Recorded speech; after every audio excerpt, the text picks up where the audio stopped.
la montée de tensions régulières avec l'Algérie, avec chaque jour des propos outranciers qui sont tenus et de plus en plus excessifs. Je pense aux propos de M. Zemmour, qui disait ce week-end que la colonisation de l'Algérie a été une bénédiction.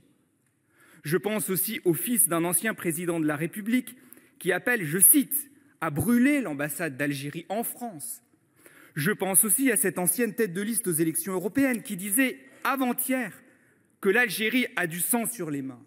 Au final, tout cela constitue une escalade dangereuse basée sur une avalanche de contre-vérités qui n'est d'aucune efficacité en matière de politique publique. Une escalade dangereuse parce qu'elle attise les tensions dans un monde qui n'en a franchement pas besoin. Dangereuse pour notre cohésion nationale parce que, et ça a été dit tout à l'heure, 12% des Français entretiennent un lien avec l'Algérie. Elle est basée sur une avalanche de contre-vérités parce qu'elle vise à faire croire que les accords de 68 auraient ouvert les vannes de l'immigration algérienne alors qu'ils visaient précisément à la limiter.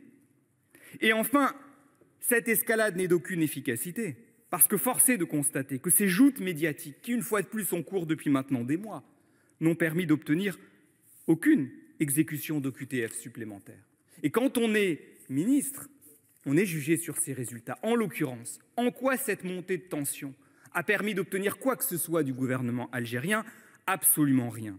Au final, certains agitent le fait que l'Algérie, et ça a été dit tout à l'heure par vous, monsieur le ministre, dans une expression qui n'est pas très belle, que l'Algérie surferait sur une forme de rente mémorielle.